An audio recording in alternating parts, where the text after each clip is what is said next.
世界でも有数の発明大国として知られる日本。数多くの発明や発見が世界に大きな影響を与えてきました。日本の特許制度は1885年から始まり、100周年を迎えた1985年には、特許庁が特に功績のある10人を日本の重大発明家として顕彰しています。その中から今回は、高峰丈吉という人物をご紹介します。それでは早速行きましょう。高峰丈吉。皆さんはこの方をご存知でしょうか？高峰丈吉氏は、アナフィラキシーショック治療や昇圧剤として用いられるアドレナリンの製法発明者です。その他にも、消化酵素剤、タカジアスターゼを開発した人物でもあります。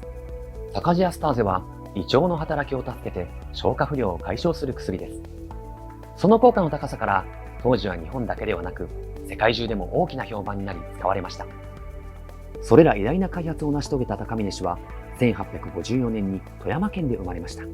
加賀藩の御殿医で科学にも詳しい父と、実家が造り酒屋である母のもとで育ちました。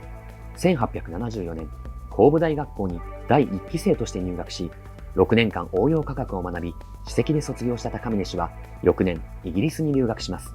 その際には、鉄道など近代国家の姿を目の当たりにし、日本との差を痛感したり、食を支える化学肥料に感銘を受けたそうです。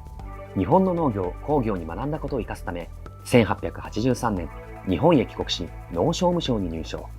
1886年には農商務省特許局、現在の特許庁の次長となり、高橋是清局長とともに特許商標制度の確立に尽力しました。また高峰氏は、英国留学中、化学肥料の重要性について考えたことや、農商務省の事務官時代に訪れたニューオーリンズ万博工業博覧会で展示されていた輪鉱石を見たことをきっかけに、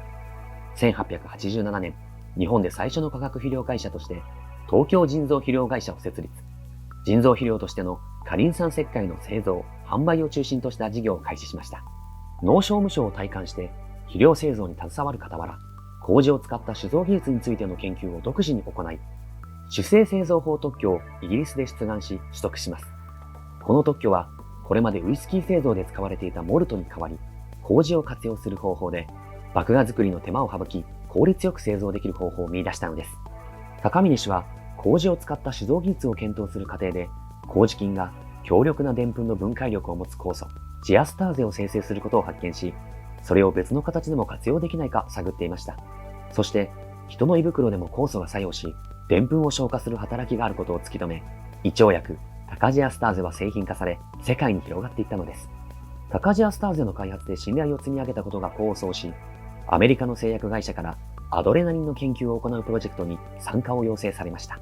当時、純粋なアドレナリンを得ることは非常に難しく、抽出、結晶化し、薬を量産することが期待されていました。なかなか結果が出ない中、根気強く実験を続け、1900年、高峰氏は44年間にわたり、20人を超える研究者が失敗し続けていたアドレナリンの抽出、結晶化に成功しました。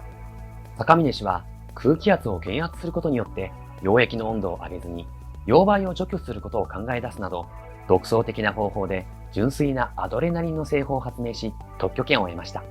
こうして、現在も重宝される人々の命を救う薬剤が出来上がったのでした。その後も高峰氏は多くの事業に関わり、多くの功績を残しました。1922年、68年の生涯を閉じましたが、アメリカ・ニューヨークヘラルド紙は、日本は偉大な国民を失い、米国は得難き友人を失い、そして世界は最高の科学者を失ったと報じ、高峰氏に追悼の意を表しました。高峰氏の功績の大きさ、世界への影響力がわかりますよね。今回は、現在にもつながる多くの実績がある科学者、高峰丈吉氏を紹介しました。この動画がいいと思った方は、グッドボタンとチャンネル登録をお願いします。ではまた次回の動画でお会いしましょう。さようなら。